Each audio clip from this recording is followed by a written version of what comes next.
اللہ مجھے لشکر مہدی سے ملا دے، اللہ مجھے لشکر آل عمران ریکارڈنگ سینٹر اٹلی۔ آل عمران ریکارڈنگ سینٹر اٹلی 1998 سے ملت جعفریہ کی بلوز خدمت مصروف عمل ہے۔ اٹلی میں منعقد ہونے والی تمام مجالس ازا اور ائمہ معصومین علیہ السلام کی ولادت باسات کی محافل جشن کی ریکارڈنگ کرتا ہے، اور اٹلی میں منعقد ہونے والے تمام سابقہ اشرا محرم الحرام کی ریکارڈنگ کی سی ڈیز اور ڈی وی ڈیز بھی آل عمران ریکارڈنگ سینٹر میں موجود ہیں۔ اس کے علاوہ نواخانی و مجالس ازا، زیارت مقام مقدسہ ایران، عراق، شام کی مکمل سی ڈیز اور ڈی وی ڈیز اردو ڈبنگ کے ساتھ، اور علماء امامیہ کے مختلف مکاتب فکر کے علماء سے مناظرے، اسلامی موویز، مختار نامہ، سفیر حسین، حضرت یوسف اور حضرت اویس کرنی کی سی ڈیز اور ڈی وی ڈیز اردو ڈبنگ کے ساتھ دستیاب ہیں۔ اور ہاں، انٹرنیٹ پر ہماری فقریہ ریکارڈنگ دیکھنے کے لیے ابھی وزٹ کریں یوٹیوب آل عمران ریکارڈنگ سینٹر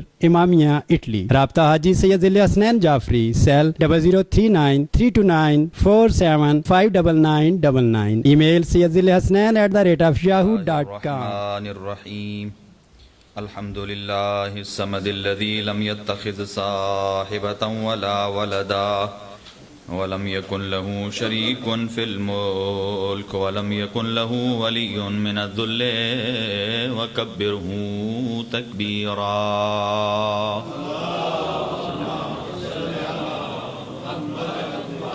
والصلاة والسلام والتحية والإكرام على سيدنا ونبينا وشفيع ذنوبنا وطبيب نفوسنا رحمة للعالمين أبي القاسم مصطفى محمد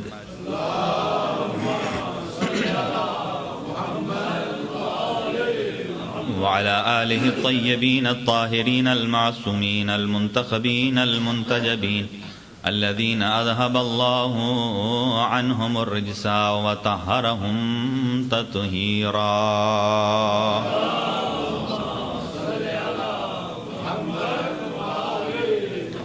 لا سيما على بقية الله الأعظم روحي وأرواح العالمين لتراب مقدمه الفداء، عجل الله تعالى فرجه الشريف وسهل الله تعالى مخرجه الشريف، ولعنة الله على أعدائهم أجمعين من يومنا هذا إلى قيام يوم الدين۔ أما بعد، فقد قال الله الحكيم في كتابه المتين، بسم الله الرحمن الرحيم، الذين ينفقون في السراء والضراء والكاظمين الغيظ والعافين عن الناس والله يحب المحسنين، صدق الله العلي العظيم۔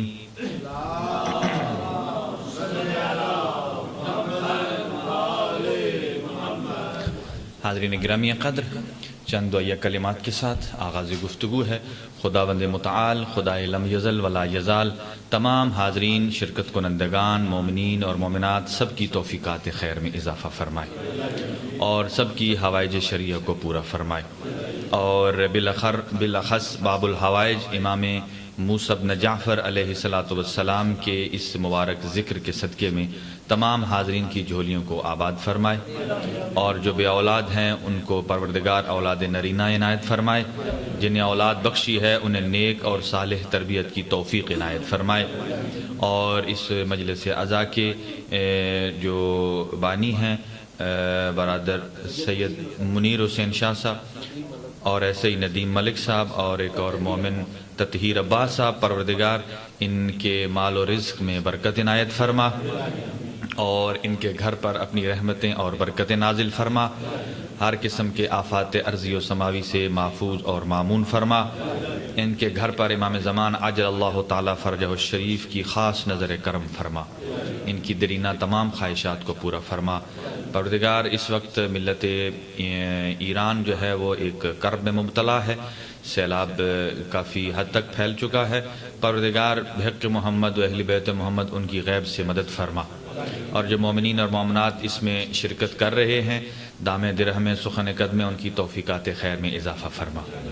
اور جیسا کہ مختلف جگہوں پر درخواست کی جاتی ہے اور ایسے ہی تمام حضرات سے گزارش کی جاتی ہے کہ اس ادارے میں بھی ایک فنڈ ریزنگ کا سلسلہ ہے اور جو اسپیشل ایران کے سیلاب زدگان کی معاونت اور ان کی مدد کے لیے ہے، اور تمام حضرات سے گزارش ہے کہ وہ بھرپور اس میں شرکت کریں اور اس مشکل وقت میں اپنے جو ملت تشیع کے افراد ہیں جو مشکل میں ہیں ان کی مدد، مالی معاونت اور اخلاقی معاونت کے لیے جو آگے قدم بڑھا رہے ہیں، پروردگار ان کو دن دگنی رات چگنی ترقی عنایت فرما، ان کے مال و رزق میں وسعت عنایت فرما، پروردگار بحق محمد و اہل بیت محمد اور بھی مومن جو جہاں جہاں پریشانی کے عالم میں ہے ان کی پریشانیوں کو دور فرما، اور جو دور دراز قرب و جوار سے تشریف لائے ہیں اللہ ان کے ہر قدم پر انہیں اجر جزیل اور جمیل عنایت فرمائے، امام برحق امام ظہور کے امام زمانہ کے ظہور میں تعجیل فرما، اور ہم سب کو امام کے اعوان و انصار میں شمار فرما، اور تمام بیماروں کو شفائے کلی عنایت فرما، اور خاص طور سے سید صبت شاہ صاحب کی والدہ وہ علیل ہیں، اللہ تعالیٰ بحق محمد و اہل بیت محمد ان کو صحت اور تندرستی عنایت فرمائے، جلد از جلد لباس عافیت پہنائے۔ جی ہاں، اگر کوئی نوجوان مانگنے والے آتے ہیں تو کیا ہر ایک کو عطا کریں؟ کوئی مستحق ہے اور کوئی مستحق نہیں ہے، ہم کس کو عطا کریں اور کس کو نہ کریں؟ آپ نے فرمایا دو باتیں، پہلی بات تو یہ ہے کہ جو مانگے اور اس کے بارے آپ کے دل میں رحم پیدا ہو جائے، دل میں رحم پیدا ہو جائے، آپ اسے عطا کر دیں، پہلی بات۔ دوسری بات کہ جب کوئی مانگتا ہے تو پھر یہ مت دیکھو کہ وہ مستحق ہے یا مستحق نہیں ہے، اس لیے کہ جب اس نے اپنا دستے سوال آپ کے سامنے دراز کر دیا ہے تو اس کا مطلب یہ ہے کہ اس نے اپنی ساری عزت اپنے ہاتھ پر رکھ کر آپ کے سامنے پیش کر دی، اور پھر ارشاد فرمایا کہ اگر آپ ایسے کو عطا کریں گے کہ جو مستحق ہے تو اللہ آپ کو وہ تمام نعمتیں اور فضیلتیں عطا کرے گا جن کے آپ مستحق ہیں۔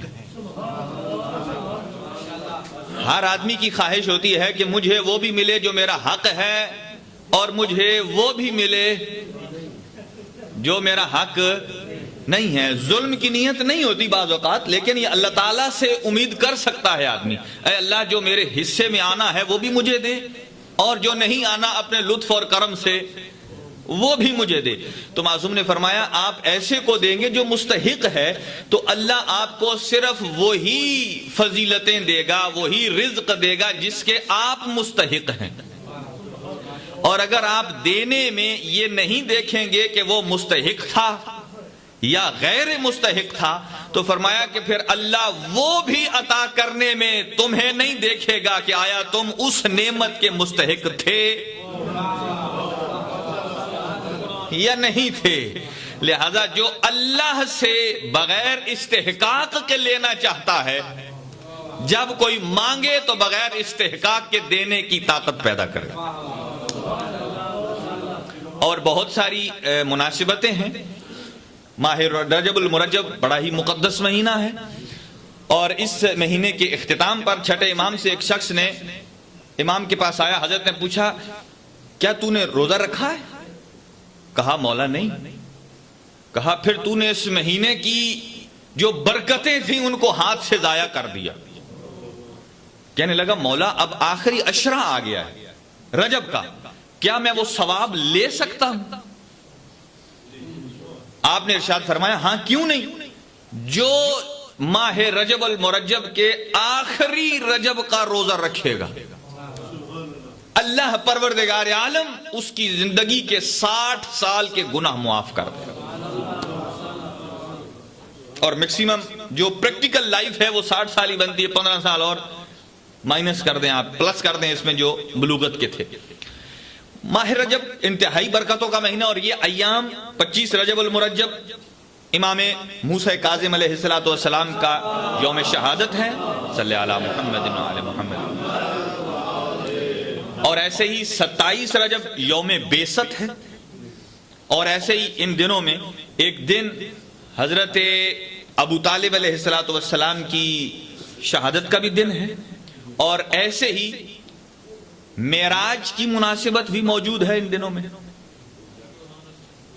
اور اس کے ساتھ 28 رجب کہ جو امام حسین علیہ السلام کی مدینہ سے اس کی مناسبت بھی موجود ہے. مناسبتیں بہت موجود ہیں، لیکن میں تینوں پر تھوڑا تھوڑا عرض کروں گا، لیکن ایک سیکوینس کے ساتھ، اس لیے کہ انتہائی اہم ہے کہ امام موسیٰ کاظم علیہ السلام نے اپنے زمانے میں ایک صلوات پڑھ لی حضرت،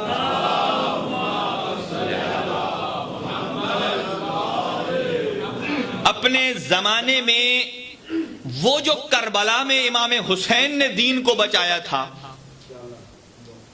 امام موسیٰ کاظم نے اپنے زمانے میں اس دین کا کیسا حلیہ پیش کیا ہے،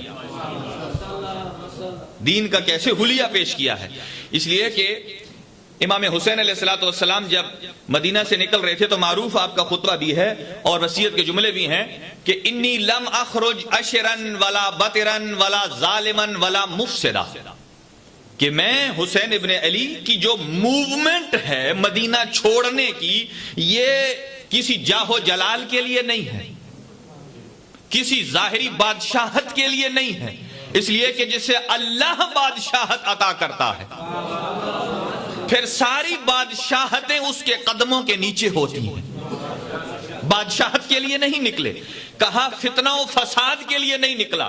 تو معلوم ہوا کہ معصوم جب بھی قدم اٹھاتا ہے تو فساد کے لیے نہیں، اصلاح کے لیے قدم اٹھاتا ہے. اور پھر آگے ارشاد فرمایا کہ انما خرجت لطلب الاصلاح فی امت جدی، میں اپنے جد رسول خدا کی امت میں اصلاح کے لیے نکلا ہوں. اب یہاں سے ایک جملہ سمجھ میں آتا ہے کہ اصلاح کی ضرورت کب پیش آتی ہے. اصلاح کسے کہتے ہیں؟ اسے پھر سے ٹھیک کرنا. تو پھر سے ٹھیک کرنے کی ضرورت کب پیش آتی ہے؟ جب اس کے اندر کوئی نہ کوئی خرابی پیدا ہو جائے، اور اگر کوئی خرابی پیدا نہ ہو تو وہ کام کنٹینیوسلی چلتا رہتا ہے. اس کا مطلب یہ ہے کہ امام حسین نے یہ لفظ استعمال فرمایا انما خرجت لطلب الاصلاح، کہ میں حسین اصلاح کا علم لے کر نکلا ہوں. اور اصلاح تب ہوتی ہے کہ جب کہیں خرابی پیدا ہو جائے. اس کا مطلب یہ ہے نگاہ عصمت صرف بیٹھے ہوئے لوگوں پر نہیں ہوتی، بلکہ معصوم کی نگاہ اس خرابی پہ بھی ہوتی ہے جو کئی سالوں کے بعد رونما ہونے والی ہوتی ہے. لطلب الاصلاح، اس کی ایک مثال دیتا ہوں. آپ مجھے بتائیے کہ مولا کائنات کو ظاہراً خلافت کب ملی؟ پاک پیغمبر کے شہادت کے 25 سال بعد. کتنے سال بعد؟ تو کیا 25 سال بعد لوگ عبادت نہیں کرتے تھے؟ رجب آتا تھا، روزے رکھتے تھے. رمضان آتا تھا، لوگ روزے رکھتے تھے، نمازیں پڑھتے تھے، حج کرتے تھے. اور صحابہ نے دیکھا بھی، صحابہ کے بچوں نے بھی دیکھا. لیکن ایگزامپل دے رہا ہوں، اصلاح کی بات کر رہا ہوں. جب مولا کائنات نے خلافت کو سنبھالا تو سب سے پہلے مولا کائنات نے جب نماز پڑھائی تو اصحاب رسول نے کیا جملہ کہا؟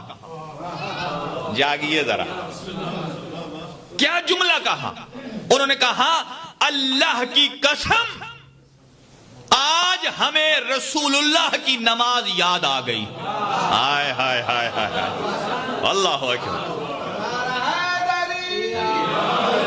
کیا فرمایا؟ آج ہمیں 25 سال بعد دوبارہ وہ نماز دیکھنے کو ملی ہے کہ جو کون پڑھتا تھا؟ رسول پڑھتے تھے. فارسی میں کہتے ہیں کسی جملے کو بالکل کھول کے بیان کرنے سے کہتے ہیں پوست کھندے چھلکا اترا ہوا. اس کا چھلکا اترا ہوا یہ جملہ بنتا ہے. اس کا مطلب یہ ہے کہ 25 سال صحابہ بدعتوں کے ایجاد ہونے کو دیکھتے رہے، لیکن میں کسی میں یہ جرت نہ تھی کہ یہ کام خلاف رسول جا رہا ہے، خلاف سیرت محمد مصطفیٰ جا رہا ہے. لیکن جب علی ابن ابی طالب نے نماز پڑھائی تو سارے جو بزدل تھے، کمزور عقیدہ تھے، انہیں جب مضبوط لیڈر مل گیا،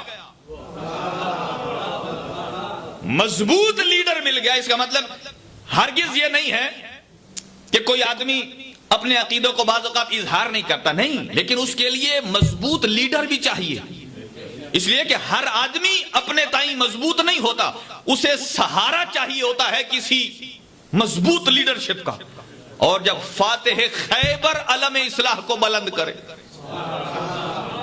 بھلا کسی کی جرت ہے؟ نہیں، جب اٹھے، اس کا مطلب یہ ہے کہ 25 سال میں بگاڑ پیدا ہو گیا، اور کس نے اصلاح کی؟ مولا کائنات نے نظام زکات کو ٹھیک کیا، جن کے پاس گئے ہوئے تھے پیسے ان سے واپس لیے، اگرچہ بعض نے کہہ دیا او تو ہم کھا چکے، لیکن کہا مجھ علی کا کام ہے کہ تمہارے چبائے ہوئے نگلے ہوئے لقمے کو بھی تمہارے سینے سے باہر نکال کے رکھا۔ یہ ہمت علی ابن ابی طالب ہے۔ 25 سال کے بعد اصلاح ہوئی یا نہ ہوئی؟ ایسے ہی امام حسن مجتبی علیہ السلام 10 سال اپنے بابا کی شہادت کے بعد حیات میں رہے، لیکن پھر بھی دین میں بگاڑ پیدا ہو گیا، لیکن 60 یعنی 50 ہجری میں امام حسن مجتبی کی شہادت ہوتی ہے۔ اس کا مطلب یہ ہے کہ صرف 10 سال کے عرصے میں، صرف 10 سال کا، 50 سے 60، اس سے پہلے رسول اللہ نے محنت کی، علی ابن ابی طالب نے محنت کی، امام حسن مجتبی نے محنت کی، جب بگاڑ پیدا ہوتا ہے پھر اصلاح کرتے ہیں۔ لیکن حسین ابن علی جو 5ویں آل کسا ہیں، اسی لیے رسول نے فرمایا نا حسین و منی و انا، کیا مطلب؟ میں حسین سے ہوں، حسین مجھ سے ہے، حسین مجھ سے ہے یعنی حسین میرے صلب سے ہے، میرا بیٹا ہے۔ میں حسین سے ہوں کہ جو محنت میں مصطفیٰ نے کی ہے، میری اس محنت کو میرا بیٹا حسین بچا کر نام مصطفیٰ کو تا قیامت زندہ کرے گا، تا قیامت زندہ۔ اور جب امام حسین فرماتے ہیں کہ میں اصلاح کے لیے نکل رہا ہوں، اس کا مطلب یہ ہے کہ 10 سال میں خرابیاں پیدا ہو گئیں، اس کا مطلب یہ ہے کہ خرابیاں پیدا شروع ہونا ہوں تو 10 سال میں بھی ہو جاتی ہیں، اور امام حسین کو یہ کہنا پڑتا ہے کہ میں ان خرابیوں کو دور کرنے کے لیے مدینہ جا رہا ہوں، کربلا کے لیے۔ اس کا مطلب یہ ہے کہ کربلا صرف 61 ہجری میں نہیں تھی، آج بھی ہر مومن کے دل میں کربلا بھی موجود ہے، اور اصلاح دین کا علم بھی جو امام حسین نے بلند کیا ہے وہ ہر کربلائی کے دل میں موجود ہے۔ ایک ایگزامپل دیتا ہوں دین بگڑتا کیسے ہے۔ مثلا بہت ساری، آج امام زمانہ اجل اللہ تعالی فرجہ الشریف کو غیبت ہوئے کتنا عرصہ ہو گیا؟ 360 ہجری سے لے کر آج 1440 تک اندازہ لگا لیجیے، 1100-1200 سال بنتے ہیں۔ تو جو 10 سال میں تبدیلیاں ہو جاتی ہیں امام کے ہوتے ہوئے، امام کے ہوتے ہوئے تبدیلیاں ہو جاتی ہیں، اور 1200 سال امام غائب رہے۔ اب دیکھیے مثلا ہونا تو یہ چاہیے کہ حلال محمد تا قیامت حلال رہے، حرام محمد تا قیامت حرام رہے، لیکن ہمارے معاشرے میں مکروہ حرام تک پہنچ گیا اور مستحب واجب تک پہنچ گیا۔ کئی مستحب چیزیں ایسی ہیں مستحب، مستحب کا مطلب کیا ہے؟ کریں گے تو ثواب ہے، نہیں کریں گے تو گناہ نہیں ہے، لیکن وہ ہم نے پریکٹس ساری زندگی اتنی کی ہے کہ ہم اسے کہیں کہ اسے چھوڑ دو، وہ کہے گا یہ نہیں چھوڑ سکتا۔ اب جیسا کہ جب نماز کا وقت کم ہوتا ہے، بہت سارے لوگوں کو اتنا پتا ہے کہ جب پانی نہ ملے تو وضو کے بدلے تیمم کرتے ہیں، لیکن یہ نہیں پتا کہ جب نماز کا ٹائم تھوڑا رہ جائے، پانی موجود بھی ہو، اور آپ کے وضو کرتے کرتے نماز کا ٹائم قضا ہونے جا رہا ہے، تو یہاں شرعی وظیفہ پانی سے وضو نہیں ہے، مٹی سے تیمم ہے۔ اور ہم لوگ جب تیمم کرتے ہیں تو کئی لوگ پوچھتے ہیں آغا صاحب ہمارا دل مطمئن نہیں ہوا، وجہ کیا ہے؟ کیوں ہم کہتے ہیں ہمارا دل مطمئن نہیں ہوا؟ اس لیے کہ ہم ساری زندگی کس سے وضو کرتے آئے ہیں؟ تیمم نہ کسی نے بتایا نہ دیکھا، لہذا ہم کر لیں تو ہمارا دل مطمئن نہیں ہوتا۔ اس کا مطلب یہ ہے کہ جس اصلاح کا علم امام حسین لے کر بڑھے تھے وہ خرابی آج پیدا ہو گئی ہے۔ وہ کیا تھی کہ جب انسان دین میں اپنی مرضی کو داخل کر دے، سمجھے یہی اس کا مطلب یہ ہے اگر تیمم سے نماز میں مجھے تسلی نہیں ہوتی تو بندہ مجھ سے پوچھے کہ تو کون ہے؟ جس کے گھر سے شریعت نکلی ہے وہ کہتے ہیں کرو۔ اب مثال دیتا ہوں آپ کی خدمت میں، آپ نے نام سنا ہے علی بن یقطین کا؟ علی بن یقطین کون ہے؟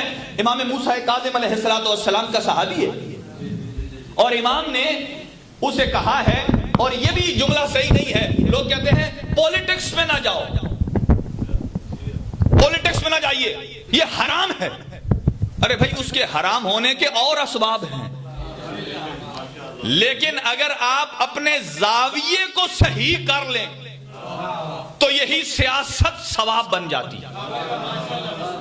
علی بن یقطین کو جو اتنا لائق سٹوڈنٹ تھا امام کا، امام نے فرمایا آپ پولیٹیشن بن جاؤ، پولیٹکس میں آؤ۔ کہا کس لیے؟ کہا پولیٹکس میں آنے کے تیرے دو مقصد ہونے چاہیے، اور تجھے ضمانت کے طور پر میں موسیٰ کاظم 3 ضمانتیں عطا کرتا ہوں۔ اللہ اکبر، یا رسول اللہ،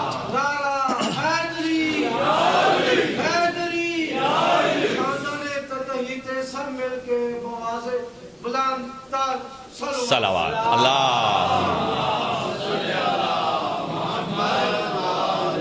توجہ ہے نا حضرات گرامی کی؟ بس میرے ساتھ متوسط امام موسیٰ کاظم علیہ السلام کی حیات طیبہ اور کچھ مناسبات کو عرض کروں آپ کی خدمت میں۔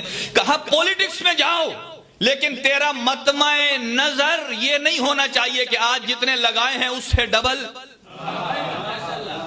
ایک تو یہ ڈبل کا لفظ ہمیں کھا گیا، کاش ہم خالی پیسے میں ڈبل نہ ہوتے، دین میں بھی ڈبل ہوتے۔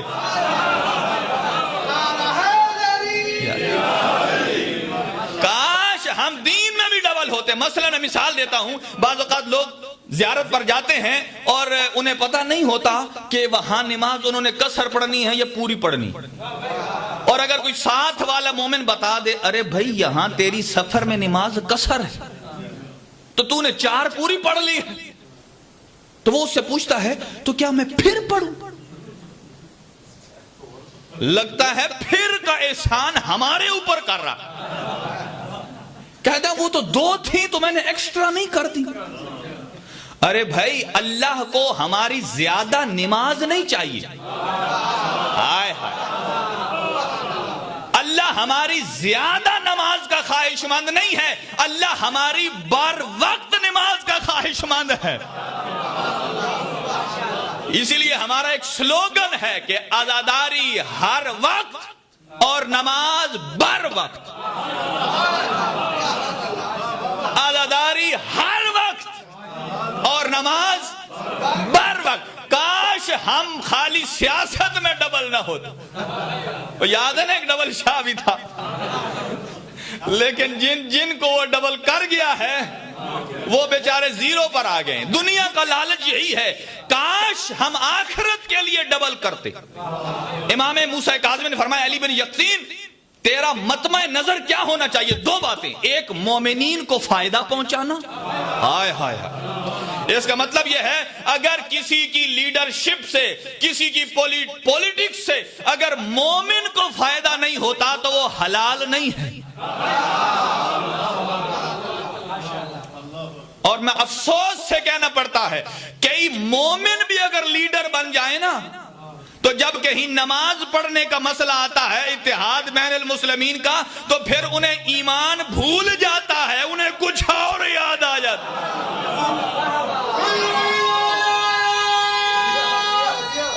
حیدری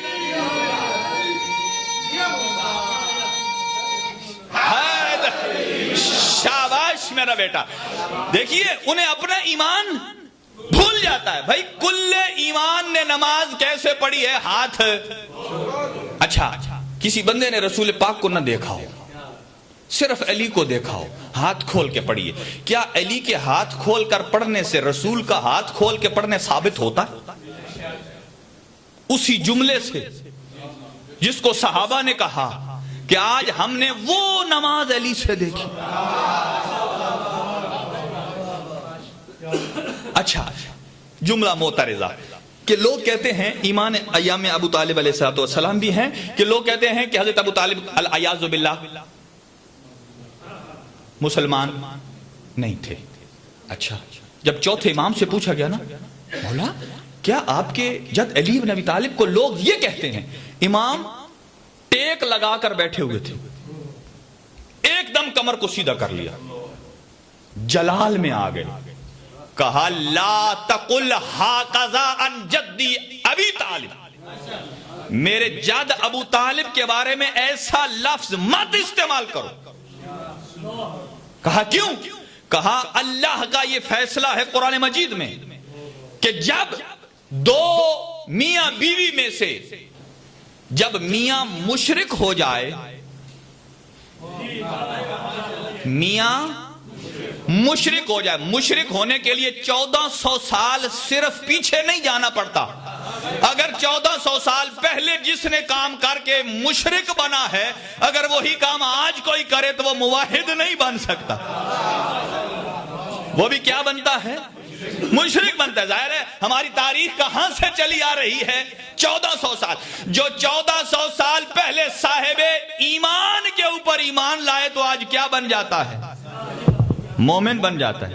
اور جو 1400 سال بعد وہی حرکت دہرائے مشرک بن. فرمایا اگر میاں بیوی میں سے ایک مشرک ہو جائے تو کیا ہوگا؟ بیوی کو طلاق دینے کی ضرورت نہیں ہے, خود بخود نکاح فسخ ہو جائے, بیوی جدا ہو جائے گی. اس لیے کہ اسلام شرک کے زیر تسلط نہیں رہ سکتا. اسلام شرک کے زیر تسلط نہیں رہ سکتا. اس لیے کہ اللہ نے دین اسلام کو سب سے بلند ترین دین قرار دیا ہے. فرمایا اگر مشرک ہو جائے شوہر تو بیوی کو ساتھ رکھنا کیا, طلاق بھی دیے بغیر وہ الگ ہو جاتی ہے. فرمایا آخری لمحے تک ہماری جدہ فاطمہ بنت اسد کا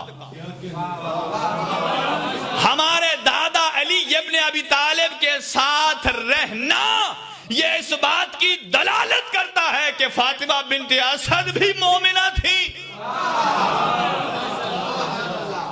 اور حضرت ابو طالب بھی صاحب ایمان تھے. ایک بات. اور دوسری بات جو فرمائی, اگر حضرت ابو طالب مسلمان نہ ہوتے تو فاطمہ بنت اسد کو جدا ہو جانا چاہیے تھا, لیکن یہ حکم آیا ہے رسول خدا پر. اگر رسول نے اپنے چچا ابو طالب کو اپنی ماں فاطمہ بنت اسد سے جدا نہیں کیا, یہ بھی دلیل ہے کہ یہ کار رسالت ہے جو اللہ کے اذن سے ہو رہا, اللہ کے اذن سے ہو رہا ہے. اور یا رسول اللہ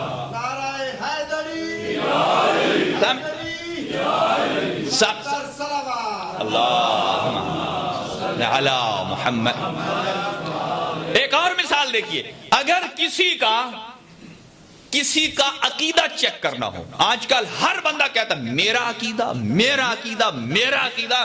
ارے بھائی تیرے میرے عقیدے کی کوئی ویلیو نہیں. یہ کہے کہ 12ویں امام کا عقیدہ یہ ہے, 11ویں امام کا عقیدہ یہ ہے, رسول خدا کا عقیدہ یہ ہے, میں اس عقیدے کو جعفر صادق کا عقیدہ یہ ہے, اس لیے اس کو آگے لے کے چل رہا ہوں. عقیدہ اگر کسی کا جاننا ہو اور اس کا باپ جس نے اسے پالا ہے وہ مر چکا ہو, آپ کیسے پہچانیں گا؟ کوئی تحریر تو ہے نہیں, کوئی پرانے زمانے کا ویڈیو ریکارڈ تو ہے نہیں, کیسے پہچانیں گا؟ تو سارے مفسرین نے لکھا ہے کہ جب کسی کے عقیدے کو چیک کرنا ہو اور وہ درگزر ہو گیا ہو تو آپ اس کی گود میں پالے ہوئے کے عقیدے کو دیکھو اور یہاں سے اندازہ لگاؤ کہ اس کا عقیدہ وہی ہوگا جو جس نے اسے تربیت دیا ہے۔ اس کا مطلب یہ ہے کہ جو مربی کا عقیدہ ہے وہی کس میں آتا ہے؟ جس کو تربیت دی جاتی ہے۔ فرماتے ہیں جب ہم کسی عام بچے کو دیکھنا ہو تو اس کے باپ کے عقیدے کو چیک کرتے ہیں، پتہ چل جاتا ہے اس کا یہ ہوگا، بڑا مومن تھا، اور جب جنازہ پڑھتے ہیں تو ہم گواہی بھی دے دیتے ہیں، اللہم لا نعلم منہ الا خیرا، اے اللہ میں نے اس سے سوائے نیکی کے کچھ دیکھا ہی نہیں ہے۔ ارے آپ اور ہمارا کوئی جنازہ پڑھے تو وہ ہمارے صاحب خیر ہونے کی گواہی دیتا ہے، اور جس کا جنازہ محمد مصطفیٰ پڑھے، شکر گزار، جس کے عقیدے کی گواہی حضرت رسول خدا دے، فرمایا اگر رسول خدا فرمائے لا نعلم منہ الا خیرا، ہم نے اس ابو طالب سے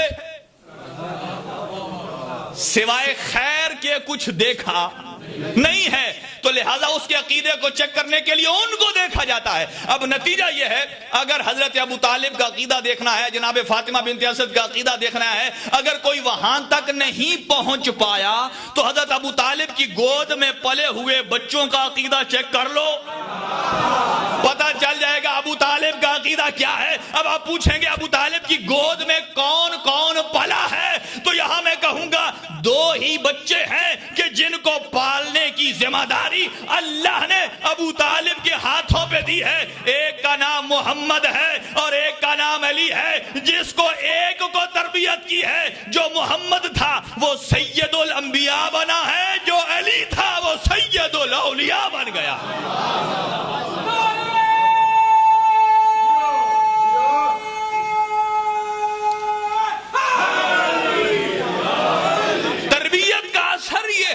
اور اگلی بات، ایک دقیق بات عرض کر رہا ہوں آپ کی خدمت میں، مجھے بتائیے آپ کے ہاں اگر کوئی کسی سے نکاح پڑھوائے تو کس سے پڑھواتا ہے؟ دو باتیں، ایک عالم ہونا چاہیے اور دوسرا دوسرے مذہب کا عالم نہیں۔ یہ بات ہے، اپنے مذہب کا عالم ہو اس سے پڑھواتا ہے۔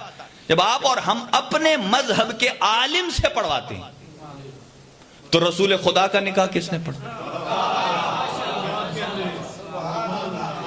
اس کا مطلب یہ ہے کہ رسول پاک نے اپنا نکاح پڑھوانے کے لیے ایسے عالم کو ڈھونڈا جو رسول کا ہم مذہب تھا۔ جب ہم ڈھونڈتے ہیں چن چن کے لاتے ہیں، او فلاں آقا صاحب نے میرا نکاح پڑھا ہے، کسی نے تو یہ کہہ دیا او آقا صاحب نے، انہوں نے کہا جس کا میں نکاح پڑھتا ہوں وہ تو ٹوٹتا ہی نہیں، بڑا پکا کر کے پڑھتے ہیں۔ اچھا اس کا نہیں ٹوٹتا، لیکن جس نے محمد مصطفیٰ کا پڑھا ہے، اگر کوئی اس کا صاحب ایمان ہو جائے، یعنی کوئی ابو طالب کے بیٹے کی مجلس میں جشن میں آ جائے تو اس کا جلدی ٹوٹ جاتا ہے۔ یہ کوئی کھاتا دنیا کا سمجھ نہیں آیا، یہ عجیب سلسلہ ہے۔ اسی لیے 6 جملے ہیں شاعر کے، وہ یہ کہتا ہے حضرت ابو طالب کسی کو پکار کر کہتے ہیں، اے مسلمان بتا تیرا کچھ ایمان بھی ہے، تو جو صبح ادھر اور شام کو، اے مسلمان بتا تیرا کچھ ایمان بھی ہے، تیرے پاس بخشش کا بھی کچھ سامان بھی ہے، تیرے پاس میں کچھ بخشش کا سامان بھی ہے، تو جو کہتا ہے مجھے کافی بس قرآن بھی ہے، تو جو کہتا ہے مجھے کافی بس قرآن بھی ہے، یاد رکھنا اس میں ایک سورہ عمران بھی ہے، یاد رکھنا اس میں ایک سورہ آل عمران بھی ہے۔ اگلا جملہ سنیے، یاد رکھنا اس میں ایک سورہ عمران بھی ہے۔ اگلی بات، جسے سورہ عمران کی پہچان نہیں وہ سارا قرآن بھی رٹ لے تو مسلمان نہیں ہو۔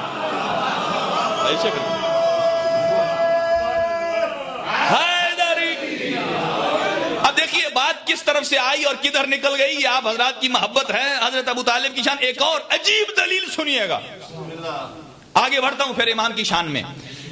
حضرت ابو طالب ایام معراج بھی ہیں, اور سورہ اسراء کی پہلی آیت ہے بسم اللہ الرحمن الرحیم سبحان الذی اسرا بعبدہ لیلا من المسجد الحرام الی المسجد الاقصی الذی بارکنا حولہ لنریہ من آیاتنا انہ هو السمیع البصیر. اچھا مجھے نہیں سمجھ آتی, دنیا معراج معراج معراج معراج کرتی رہتی ہے, پھر بھی اعتراض معراج پر. اور اس آیت, ویسے تو قرآن کا ہر حرف معجزہ ہے, لیکن اس آیت مجیدہ میں ایک ایک لفظ معراج پر اٹھنے والے اعتراض کا جواب ہے. اور اسی آیت سے میں آپ کو ثابت کر کے دیتا ہوں کہ حضرت ابو طالب صاحب ایمان تھے, صاحب سجدہ تھے. آیت آئی کس کے بارے میں ہے؟ رسول خدا کے بارے میں. معراج کس کو ہوئی ہے؟ سرکار دو عالم کو. اور ایک دفعہ نہیں, مکتب تشیع کے اندر 120 دفعہ کا لفظ موجود ہے. معراج ہوئی 120 دفعہ, اور ہمیں ایک دفعہ ہی ہضم نہیں. اور یہاں تک روایات آ گئی ہیں کہ رسول کے جسم میں آتا ہر کو تو معراج ہوئی نہیں تھی, وہ تو خواب آیا تھا. ہم نے اپنے توہمات کو دین بنا لیا. جس کو ہم سوچ سکتے ہیں, ہم سمجھتے ہیں یہی آل محمد کی فضیلت ہے. اب سنیے اس کا ترجمہ کر کے شان ابو طالب, اور آگے بڑھ رہا ہوں. سبحان الذی, اس سورہ مجیدہ کے 3 نام ہیں, سورہ اسراء, سورہ بنی اسرائیل اور سورہ سبحان. سبحان اس لیے کہتے ہیں کہ اس کا پہلا لفظ شروع ہوتا ہے سبحان سے.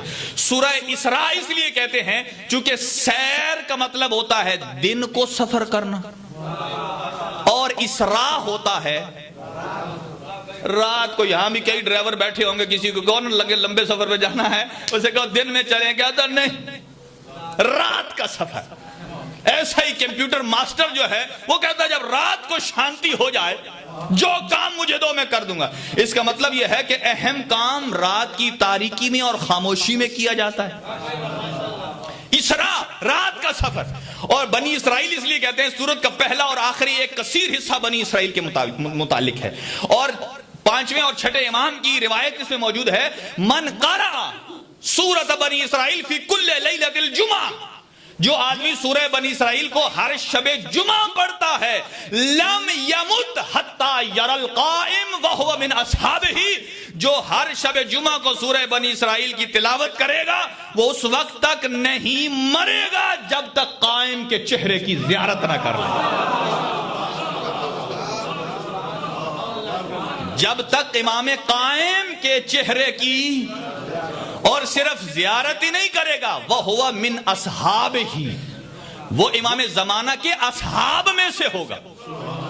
کربلا میں دیکھنے والے تو امام حسین کو لاکھوں میں تھے, اصحاب صرف 72 تھے. تو کہا جو بنی اسرائیل کی تلاوت کرے گا وہ اصحاب میں ہوگا.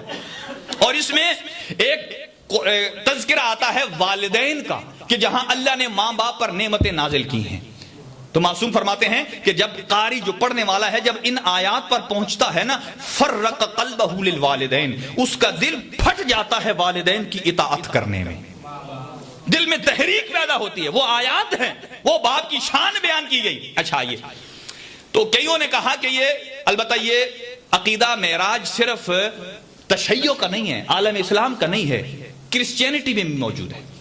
وہ کہتے ہیں جب حضرت عیسیٰ علیہ السلام کو صلیب پر چڑھا دیا گیا تو انہیں جب دفن کر دیا گیا تو وہ پھر زندہ ہو گئے, اور 40 دن تک لوگوں کے اندر زندگی گزاری, اور اس کے بعد معراج پہ چلے گئے, اور آج تک معراج پہ ہیں. لیکن عجیب بات ہے, اچھا عرض کرتا ہوں آپ کی خدمت میں, سن لیجئے. سبحان الذی اسرا بعبدہ, کہ وہ سبحان ذات کہ جس نے اپنے عبد کو سیر کروائی. کب؟ رات کو. اپنے عبد کو سیر کروائی. اچھا یہاں بھی ایک اور بات سنیے, رسول پاک کی رسالت پہلے ہے یا ابدیت پہلے؟ لازمی جواب ہے کہ رسول عبد پہلے ہے. اس لیے کہ ہم کیا گواہی دیتے ہیں, اشہد اللہ الہ الا اللہ وحدہ لا شریک لہ واشہد ان محمدن عبدہ ورسولہ. اس عبد کو دیکھنا اس آیہ مجیدہ میں, عبد پہلے ہے اور رسول. اس کا مطلب یہ ہے کہ اللہ اپنا عہدہ رسالت تب دیتا ہے جب پہلے عبد ہو, اور عبد نکلا ہے عبودیت سے. عبودیت کا مطلب یہ ہے کہ جو اللہ کہے وہ کرے, تھوڑی سی بھی چون چرا نہ کرے, یعنی جو کہتا جائے یہ مانتا ہے, وہ عبد ہے. اور جب اللہ نے رسالت دینا چاہی کس کو, سید الانبیاء کو, تو کیا چاہا کہ پہلے کیا ہو, عبد ہو. اب جملہ سنیے گا, اصل تبلیغ یہ ہے کہ جب اللہ سید الانبیاء کو رسالت عطا کرنے سے پہلے عبدیت کو چاہتا ہے, یعنی اللہ رسالت دیتا ہی اسے ہے جو پہلے عبد ہو. اور اگر کوئی محمد مصطفیٰ کا امتی بھی ہو, اللہ کا نافرمان بھی ہو, اور پھر کہے کہ میں اللہ کا ولی بھی بن گیا, یہ عہدے بغیر عبودیت کے, بغیر فرما برداری کے عطا نہیں ہوتے. تو اللہ تعالیٰ نے حضور کو معراج کرائی لیلن. یہاں ایک اعتراض یہ ہے کہ حضور کئی راتوں میں جاتے رہے. لیلن کہتے ہیں ایک رات, اور یہ کمپلیٹ جرنی اس رات کو شروع ہوئی ہے اور اسی رات کو ختم ہوئی ہے. یعنی ایک رات میں گئے اور ایک رات میں واپس آئے, اتنی تیزی سے. اور سفر کی پارٹیشن کیا ہے, سبحان الذی اسری بعبدہ. ہاں, جو شان ابو طالب عرض کرنے جا رہا تھا, جس کے لیے میں نے آیہ مجیدہ پڑھی کہ حضور کا یہ سفر 3 حصوں پر مشتمل ہے.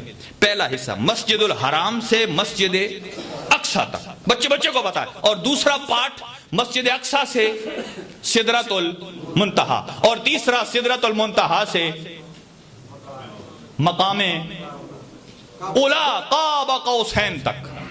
اگر آپ کی معراج, اگر آپ نے چاہا تو میں قاب قوسین تک آپ کو پہنچاؤں, او قاب قوسین.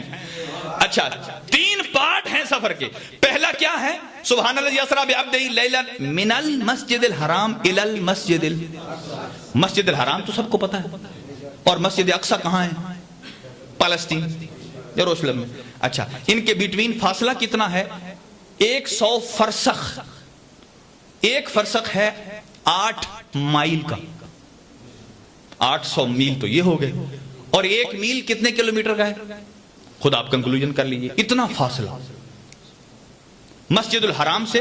دلیل ایمان ابو طالب دیکھیے, جو لوگ دلیل مانتے ہیں حضرت ابو طالب مسلمان تھے نہیں تھے, کہتے ہیں, سنیے گا اللہ کیا کہہ رہا ہے, کہاں سے, مسجد حرام سے مسجد کسے کہتے ہیں, اس مسجد کو مسجد کا نام کیوں پڑا ہے, مسجد نکلی ہے سجدہ سے. مسجد اس جگہ کو کہتے ہیں جہاں سجدہ. پھر اس جملے کو تکرار کیجئے, مسجد اسے جہاں سجدہ, اور جہاں سجدہ ہوتا ہے وہ مومن ہوتا ہے, مشرک. جہاں ظاہر ہے مسجد میں مومن ہی آئے گا نا, مشرک تو ادھر جائے گا. اس لیے کہ مسجد اسے کہتے ہیں جگہ سجدہ, جہاں سجدہ کیا جائے. اب سنیے گا, جب حضور کی معراج ہوئی تو حضور کہاں تھے, ہائے ہائے, جب حضور کی معراج ہوئی تو حضور کہاں تشریف فرما تھے. 2 روایتیں ہیں تاریخ میں, سنی شیعہ کی عرض کر رہا ہوں سب کی. ایک یہ ہے کہ حضرت ابو طالب کے اپنے گھر, اور ایک حضرت ابو طالب کی بیٹی ام ہانی کے گھر. تو بیٹی کا گھر بھی باپ کا گھر ہوتا ہے, بیٹے کا گھر بھی باپ کا گھر ہوتا ہے. اچھا, اس کا مطلب یہ ہے کہ جب حضور کو معراج ہوئی تو آپ کہاں تھے, حضرت ابو طالب کے گھر. اور اللہ کہتا ہے کہ میں نے معراج کرنا شروع کرائی کدھر سے, مسجد حرام سے لے کر مسجد. ارے بھائی, آپ ایمان ابو طالب کی دلیل مانگتے ہو, اللہ تو جس گھر میں ابو طالب رہتا ہے اسے مسجد کا درجہ عطا کر رہا ہے. مسجد کا درجہ, من المسجد الحرام. یا تو تاریخوں سے یہ نکال دیجئے کہ رسول خدا حضرت ابو طالب کے گھر میں تھے یا جناب ہانیہ کے گھر میں تھے, وہاں سے کدھر گئے, مسجد اقصا 2 رکعت نماز ادا کی مسجد الحرام میں، اور وہاں گئے تو سارے انبیاء کی ارواح کو اللہ نے حاضر کیا کہ آؤ میرے مصطفیٰ کے پیچھے نماز پڑھو۔ اس کا مطلب یہ ہے حضور جا رہے تھے کدھر؟ معراج پہ کس سے ہم کلام ہونے؟ اللہ تعالیٰ سے۔ اس کا مطلب یہ ہے کہ اللہ اس دنیا کی سب سے سپر پاور ہے۔ اس کا مطلب یہ ہے کہ کوئی سپر پاور کو بھی ملنے جا رہا ہو اور راستے میں نماز کا وقت ہو جائے تو انبیاء کے لیے بھی نماز معاف نہیں ہے، یہ سپر پاور تک چلا جائے۔ اچھا، وہاں سارے انبیاء کو نماز پڑھائی حضور نے، اور پھر وہاں سے آپ کا ایک اور سفر شروع ہوتا ہے۔ کہاں؟ ہاں، مسجد الاقصی میں جب حضور تشریف فرما ہوئے، ایک پتھر کے اوپر حضور نے عبارت کو لکھا ہوا پایا، لا الہ الا اللہ محمد رسول اللہ ایدتہ بوزیرہ ونصرتہ بولیہ۔ لا الہ الا اللہ سب کو پتا، محمد رسول اللہ سب کو پتا۔ ابھی معراج پر جا رہے تھے، فرمایا ایدتہ بے وزیرہ، کہ اس محمد مصطفیٰ کی میں نے تائید کی ہے اپنے وزیر کے ساتھ، وَنَصَرْتُهُ بِوَلِيِّهِ، اور میں نے ان کی مدد کی ہے اپنے ولی کے ساتھ۔ وہاں سے جو آگے کا سفر ہے مسجد اقصی سے لے کر سدرۃ المنتہا تک، اور یہاں براق آ گئی۔ یہ چھٹے امام فرماتے ہیں کہ جب حضور نے معراج پہ جانا تھا، ٹائم بہت جلدی سے گزر گیا، اور یہ ایک روایت عرض کر کے اپنے مقصد پہ آ رہا ہوں کہ کہا کہ جب حضور تشریف فرما تھے، جبرائیل، میکائیل، اسرافیل آئے اور براق لے کر آئے۔ آج براق کی بڑی فضیلتیں ہیں، لیکن صاحب براق کی کوئی فضیلت نہیں۔ سارے گھوڑے اس شکل کا تھا، یہ تھا، وہ تھا، کہاں ایک نے ہار پکڑی، ایک نے لگام کو پکڑا، ایک نے زین کو پکڑا، سوار ہو گئے، اور جب مسجد اقصی پہنچے تو چھٹے امام فرماتے ہیں کہ جبرائیل نے زمین کی خزانوں کی چابیاں رسول کے سامنے ڈال دی۔ کہا اللہ فرماتا ہے اگر چاہیں تو نبوت کے ساتھ میں آپ کو بادشاہت دینے کو تیار ہوں، قبول کر لیجئے، اور دوسرا اگر چاہیں تو رسالت کے ساتھ ابدیت کو قبول فرما لیں۔ حضور نے مال کو ٹھکرا دیا، ابدیت خدا کو لے لیا، اس لیے کہ ابدیت وہ منزل ہے کہ جو بندے کو فرش سے اٹھا کر عرش پر لے جاتی ہے، فرش سے اٹھا کر عرش پر لے جاتی ہے۔ جلدی جلدی دوسرا سفر، جب سدرۃ المنتہا پر پہنچے، اور آگے یہاں آپ نے سب نے سنا ہوا ہے، پھر کیا ہوا؟ جبرائیل رک گئے، حضور چلے گئے۔ یہاں پھر کوشچن ہے کہ جبرائیل کیا کرتے رہے؟ جب آپ کسی کو ایئرپورٹ سے چھوڑنے جاتے ہیں تو کیا اس کے واپس آنے تک ادھر ہی انتظار کرتے ہیں یا گھر آ جاتے ہیں؟ کوئی ابھی بڑا ٹائم ہے، گھر آ گیا، دوبارہ پھر ٹیکسی بھیج دیں گے۔ تو جبرائیل نے کیا کیا؟ حضور معراج پر جا رہے ہیں تو میں اپنے کاموں میں چلا جاتا ہوں، ایگزامپل دے رہا ہوں، جب آئیں گے واپسی پہ لے لوں گے۔ کیا یہ کیا؟ روایات میں ہے کہ جبرائیل نے کہا کہ میں ادھر ہی انتظار کرتا ہوں۔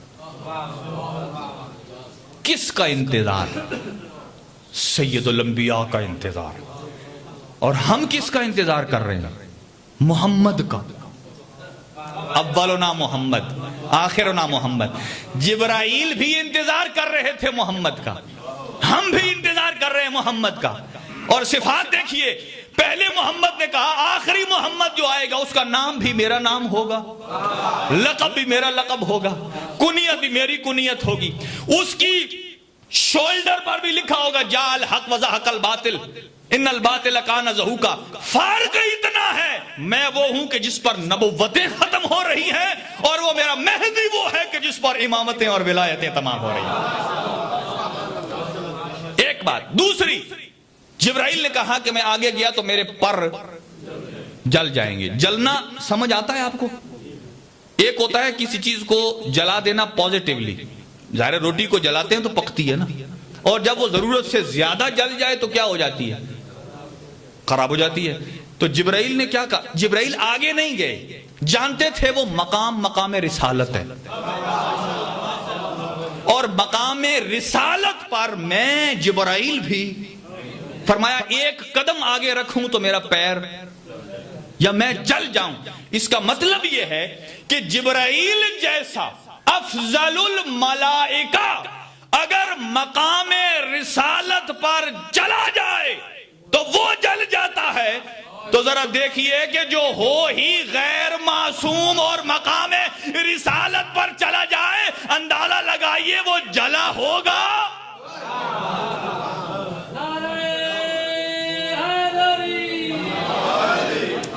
گفتگو سامنے نہیں رکھ۔ اچھا، یہ معراج کی گفتگو طویل ہے، اور حضور جب گئے سب سے گفتگو ہوئی، معراج ہوئی، اور ینابی المودت کے یہ الفاظ ہیں کہ جب وہاں تشریف فرما گئے، ہوا بالافق الاعلی ثم دنا فتدلی فکان قاب قوسین او ادنی، جب وہاں گئے تو حضور نے جب گفتگو شروع کی، اور جب علی ابن ابی طالب کے لہجے میں اللہ نے گفتگو فرمائی، لہجہ علی ابن ابی طالب کا۔ ینابی المودت کی روایت ہے، وہ مکتب تشیع کی نہیں ہے، اہل تسنن کی بک ہے، اس میں لکھا ہوا ہے کہ جب رسول خدا نے، سرکار سے یہ حدیث ہے کہ جب فرمایا کہ جب میں نے اپنے بھائی علی کی آواز کو سنا تو میرے دل میں ایک سوال پیدا ہوا کہ یہ آواز تو میرے برادر علی کی ہے۔ اب وہاں لفظ اور لکھا ہوا ہے، میں اور پڑھ رہا ہوں، وہاں لکھا ہوا ہے، انہوں نے کہا کہ میں نے اللہ سے پوچھا کہ اے اللہ یہ تو ہے یا میرا بھائی علی ہے؟ میں اس کو اس طرح نہیں پڑھتا، اس لیے کہ اس کے اندر سے شرک کی بو آتی ہے، اس لیے کہ جو مشرک کھل کے تو نہیں کہہ سکتا علی اللہ، وہ یہ سہارے لیتا ہے اگر علی اللہ لگتا ہے، لگتا ہے کہ کیا مطلب ہے؟ یا کوئی کہے میں نجف اشرف جا رہا ہوں، میں کچھ دن اپنے خدا کے پاس رہا ہوں، جب کھل کے مشرک نہیں کہہ سکتا تو ایسے جملوں سے اپنے دل کو تسلی دیتا۔ میں یہ نہیں کہتا، میں یہ کہتا ہوں کہ حضور کے دل میں جب یہ آواز آئی تو یہ سوچا ہوگا یہ آواز تو میری مانوس آواز ہے، میری سنی سنائی آواز ہے۔ تو جو ینابی المودت کے الفاظ یہ ہیں وہ یہ ہیں کہ جب رسول نے کہا کہ یہ میرے بھائی کی آواز ہے، یہ آپ ہیں یا میرا بھائی ہے، تو اللہ نے فرمایا اے میرا حبیب انا الذی لیس کمثلہ شیء، میں وہ ہوں کہ جس کی مثل کوئی نہیں ہے، کوئی نہیں ہے، میں واحد و یکتا و یگانہ ہوں، کوئی مجھ سے نہیں ہے۔ کہا پھر یہ آواز میرے بھائی علی کی، اس میں یہ روایت کے الفاظ درج ہیں۔ اب اللہ نے فرمایا اے میرے حبیب میں نے جب تم سے کلام کرنا چاہی تو میں نے سب سے پہلے تیرے قلب کا مشاہدہ کیا۔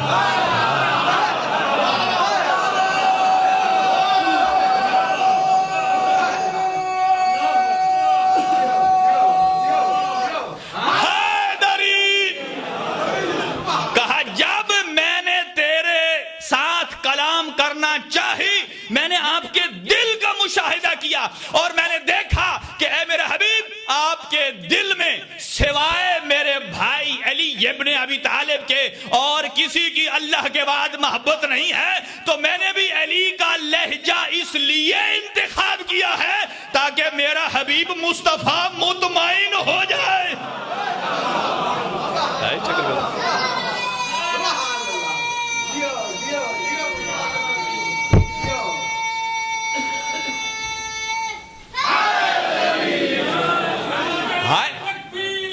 اللہ اکبر۔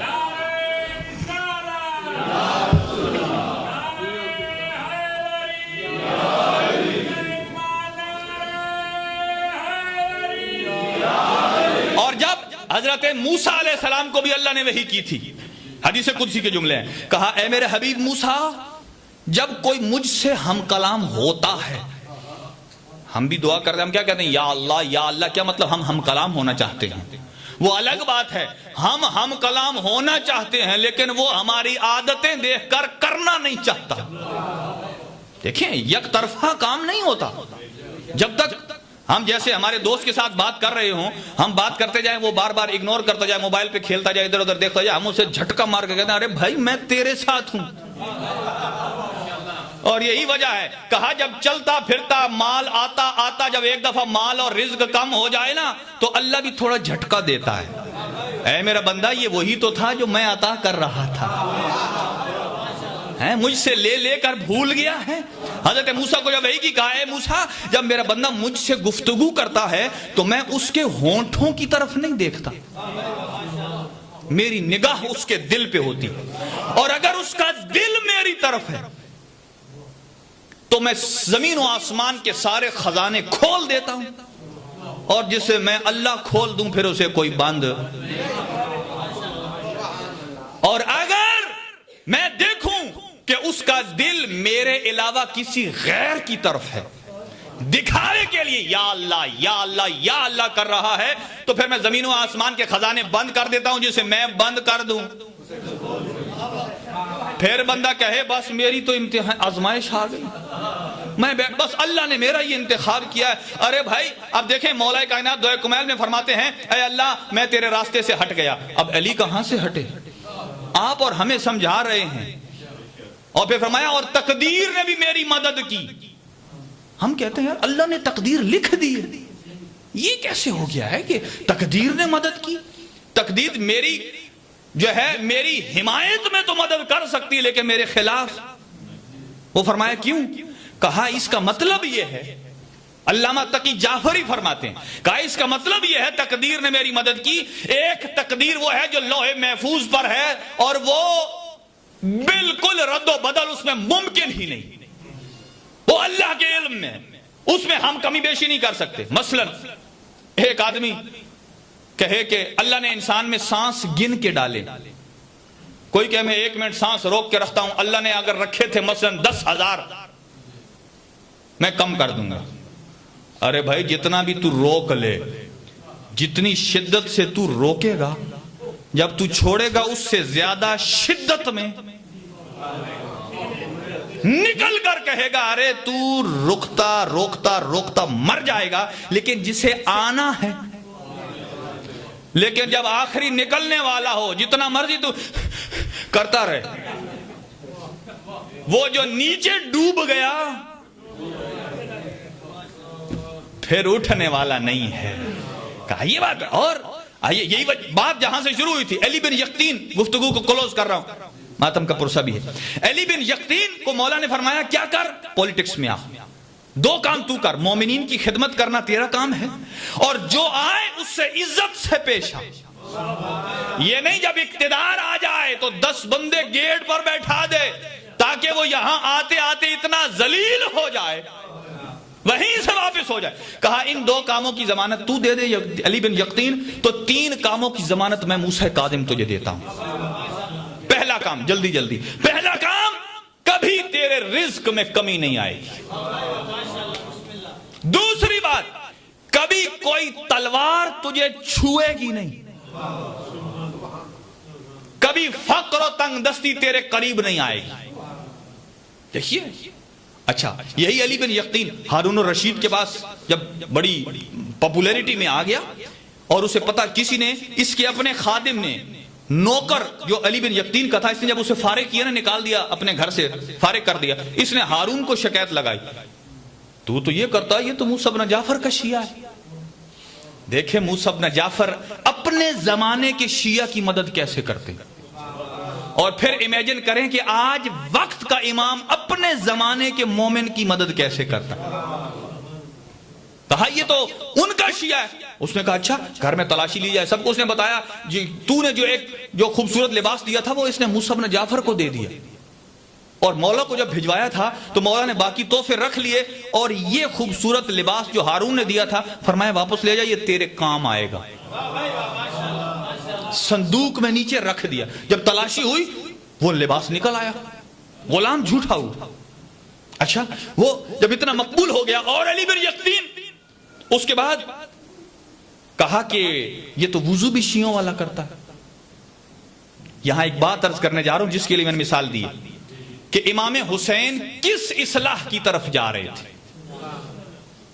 ایک اصلاح ہوتا ہے جملہ بول کر کہنا بچوں ٹیڑے بیٹھے ہو سیدھے ہو جاؤ، یہ بھی امر بالمعروف ہے، لیکن یہ ایسا نہیں.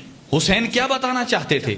وہ بتانا چاہتے تھے کہ جن برائیوں کی وجہ سے دین نہیں رہتا، مسخ ہو جاتا ہے، آنے والی نسل تک پہنچے گا تو وہ کیا سمجھے. اگر امام حسین قیام نہ کرتے، مثال دے رہا ہوں، قیام نہ کرتے تو دین کا لبادہ کس نے اڑا ہوا تھا؟ یزید نے. یزید شراب پیتا تھا. اس کا مطلب یہ ہے کہ آنے 1400 سال بعد آج ہم تک دین کیسے پہنچتا؟ اسلام وہ ہے کہ جس میں شراب حلال ہے. اگرچہ امام حسین نے قیام کر کے یزید کی حرکتوں کو پاش پاش کر دیا، اس کے باوجود بھی آج کئی کہتے ہیں ادھر سے حرام ہے ادھر سے حلال ہے. یعنی اتنا بگاڑ تو ابھی بھی ہے امام حسین کے قیام کے باوجود، اور اگر امام حسین قیام نہ کرتے تو نہ جانے کیا ہوتا. علی بن یقین اور مولا کا لیٹر آ گیا، علی بن یقین آج کے بعد تو وضو تبدیل کر دے. کیسے کر دے؟ نیچے سے. شیعہ کیسے کرتے ہیں؟ اوپر سے. کہا نیچے سے اوپر شروع کر دے. لیٹر مل گیا کس کو؟ علی بن یقین کو. آج مجھے سچے دل سے بتائیے، آج بڑے دل کی بات کر رہا ہوں، اگر یہ جو سارے کہتے ہیں امام زمانہ مجھے خواب میں آئے اتنے ورقے لکھ کے تقسیم کر دو تو جنت واجب ہے تیری، ان سے کہو اگر امام زمانہ کا لیٹر آ جائے تو یہ کام ایسے آج نائٹ شاپ بند کر دے. مجھے بتاؤ کتنے میں ہمت ہے جو کرے؟ وہ کہے گا خواب جھوٹا ہے، یا خواب جھوٹا ہے یا نہیں، مجھے شک ہے وہ میرے مولا نہیں تھے، کوئی اور تھا. اس کا مطلب یہ ہے شراب کا اتنا اثر تو ہوگا کہ اپنے مولا کو بھول گیا. تو جو اپنے مولا کو بھول گیا، جس شراب نے مولا کو بھلوا دیا ہے، تو کیا مولا اسے یاد رکھیں گے؟ اچھا جیسے ہی خط ملا علی بن یقین کو یہ سوچنا چاہیے تھا میرے مولا کیسے ہیں، میں ان کا ماننے والا ہوں، مجھے سنی بنا رہے ہیں. کیا یہی جملہ ہوتا نا ہم ہوتے علی بن یقین کی جگہ، کیا کہتے؟ لے میں امام کے پیچھے آیا ہوں، بجائے شیعہ کو شیعہ بنانے کے یہ شیعہ کو سنی بنانے جا رہے ہیں. کہتے یہ خط صحیح نہیں ہے، چیک کرو جس نے بھیجا ہے، یقیناً پیچھے سے خرابی ہے. یا اگر آ بھی جاتا تو کہتا نہیں میرے مولا کا نہیں کسی اور کا ہے. یا اگر آپ کے لے بھی لیتا مان بھی لیتا کہتا یار چلو ابھی رکھ لیتا ہوں، لیکن جب میری امام سے فیس ٹو فیس ملاقات ہوگی میں پوچھوں گا مولا یہ آپ ہی کا ہے، آپ ہی کا ہے. لیکن نہیں، اتنے مضبوط کا مالک تھا چونکہ شیعہ تھا امام موسیٰ کاظم. جیسے ہی آتا گیا اپنے وضو کو فوراً بدل دیا. کیوں شک پیدا نہیں ہوا؟ اس لیے کہ وہ حقیقی علی ولی اللہ پڑھتا تھا. اس کا علی ولی اللہ موسمی نہیں تھا. اس نے جو کچھ زبان سے سن پڑھا ہے اسے دل سے مانا بھی ہے. اس کے دل میں یقین تھا میرے مولا جو کہہ رہا ہے شریعت وہ نہیں ہے جو میں نے سبق یاد کیا ہوا ہے، شریعت وہ ہے کہ جو ان کے دروازے سے نکل آئے، جو ان کے دروازے سے نکل آئے وہ شریعت. لہذا اس نے فوری الٹ دیا اور وقت تمام ہو گیا. سوری میں بھول گیا. اور جیسے ہی کچھ عرصے کے بعد جب اس کی وہ ایکسرسائز انہیں لے جایا گیا پرکھنے کے لیے تو فوراً امام کا لیٹر ایک اور ملا، اب وضو صحیح والا شروع کر دے. اس کا مطلب یہ ہے اس نے فوراً صحیح والا شروع کر دیا. اس کا مطلب یہ ہے اب کوئی بندہ، آج لوگ کہتے ہیں یہ کیا بات ہے فلاں مجتہد کا مسئلہ اور ہے فلاں کا اور ہے. ارے بھائی جس طرح آپ سوال پیش کریں گے وہ جواب آپ کی نزاکت کے مطابق عطا کرے گا. اب ایک ہی مولا امام موسیٰ کاظم ہے، بندہ بھی ایک ہے. ایک دفعہ کہہ رہے ہیں ایسے کرو، ایک دفعہ کہہ رہے ہیں ایسے کرو. اس کا مطلب یہ ہے کہ یہ مصلحت کا مالک علی بن یقین نہیں ہے، اس کی مرضی کا مالک موسیٰ کاظم ہے. موسیٰ جب امام پر ایمان مضبوط ہے ساری چیزیں بیچ میں رہ جاتی ہیں. اور یہی وجہ ہے، بس گفتگو میں نے تمام کر دی، کہ ہارون الرشید نے امام کو زہر دیا. 3 یا 4 منٹ ہے میرے پاس دوستو. جب زہر دیا، اور اسی لیے کہتے ہیں کہ زہر وہ زہر حلاہل تھا. امام کے 19 بیٹے تھے، 18 بیٹیاں، اور 18 بیٹے مولا علی کے بھی تھے. آپ کو یاد ہے ابن ملجم ضرب مار کے فرار ہو گیا. کیوں؟ 18 بیٹے اس کے بھی ہیں، امام موسیٰ کاظم کے بھی 18 ہیں. یہ زہر دے کر بھاگا نہیں ہے. ابن ملجم کو پتا تھا کہ میں علی اپنے شہر میں آباد ہے، بچوں کے ساتھ ہے، وارث موجود ہے، مجھے پکڑ لیں گے اور مجھ سے بدلہ لیں گے. اور یہ اتنی ڈٹائی سے آیا، یہ کہتا ہے بیٹے تو موجود ہیں لیکن کوئی بھی یہاں بغداد میں نہیں ہے. اور 14 سال قید سن کر دل گھبرا جاتا ہے. 14 سال میں کتنی عیدیں آتی ہیں جو چھوٹی چھوٹی اولاد والے ہو. 28 عیدیں آتی ہیں. کیا ہر عید پر بیٹی کو اپنے باپ کا انتظار نہیں ہوتا کہ میرا باپ آئے گا میرے لیے تحفے تحائف لے آئے گا؟ کیا بی بی معصومہ قم کو انتظار نہیں تھا کہ میرا بابا موسیٰ کاظم آئیں گے، میرا تحفہ لے کر آئیں گے؟ اجرکم علی اللہ. میرے دوستو، جب امام کو زہر دیا گیا اور زہر دینے کے بعد امام کی کیفیت یہ ہوئی کہ 3 دن کرب میں رہے. 22 رجب کو زہر ملا اور اس شدت سے ملا کہ خون کی الٹیاں آتی تھیں. اور عجیب جملے ہیں کہ جب مختلف زندانوں میں رہے تو جو سندھی بن شاہق کا آخری زندان تھا میرے دوستو، پڑھتے پڑھتے جگر کباب ہو جاتا ہے. نہ تو اتنا اونچا تھا کہ سیدھا کھڑا ہو سکے آدمی، اور نہ اتنا طویل تھا کہ ٹانگ پھیلا کر سو سکے. اور لکھا ہے کہ زندان کی ہر دیوار کے ساتھ میخیں لگی ہوئی تھی. جب امام ادھر جاتے تھے تو یہ پہلو زخمی ہوتا، ادھر گرتے تھے یہ پہلو زخمی ہوتا. اور امام جب زندان میں تھے عبادت کرتے تھے، ایک دفعہ مولا کا چاہنے والا آیا اور سندھی بن شاہق اس دروغے سے کہا آج میرے آقا کی ملاقات تو کرا دے. اس نے کہا اس کی ایک چابی ہے جو ہارون کے پاس ہے، یہ سندھی بن شاہق کے پاس ہے. کہا البتہ اس روشن دان سے دیکھ لے. جب چاہنے والے نے دیکھا تو ایک سفید چادر بچھی ہوئی تھی. کہا تو مذاق کر رہا ہے؟ کہا مذاق نہیں، یہی تو تیرا امام ہے. کہا اتنے ضعیف؟ کہا بس اتنا کھانا ملتا تھا 24 گھنٹے میں ایک مرتبہ کہ اس میں آٹا کم اور کنکر زیادہ ہوتے تھے. باب الحوائج کو گریہ کرنے والوں، باب الحوائج ہے نا، اپنی گود پھیلا لو. بس آخری جملہ اس لیے کہ زیادہ ٹائم نہیں بچ گیا ہے. اور امام کو جب زہر ملی اور امام قفص انصری سے جب روح پرواز کر گئی اور امام علی رضا مدینہ سے آئے اور جب بابا کے پاس پہنچے، پہلا سوال کیا بابا یہ زندان میں دیواروں کے ساتھ خون کیسا لگا ہے؟ کہا میرا بیٹا جب کسی کو زہر ملتی ہے نا اور اس کا خون کی الٹی آتی ہے، کوئی ہونا چاہیے جو پانی کا پیالہ پیش کرے، لیکن کوئی نہ تھا. میں کبھی جب الٹی آتی تھی کبھی اس دیوار کے ساتھ گرتا تھا اور کبھی اس دیوار کے ساتھ گرتا تھا. عددارو آخری جملہ ہے. بعض لوگوں نے اعتراض کیا ہے کہ شیعہ امام سجاد 1 سال قید رہے ہیں، ان کی قید کو بڑا یاد کر کے روتے ہیں، لیکن جو 14 سال قید رہا ہے اس کی قید کو یاد کر کے نہیں روتے. اور جب کسی نے امام کاظم سے پوچھا مولا یہ آپ میں اور آپ کے جد حسین میں کیا فرق ہے، تو اپنی انگوٹھی اتار کر دی تھی. کہا اتنا بھی میرے آقا کے بدن پر جگہ خالی نہیں تھی جہاں تیر نہ لگا ہوا ہو.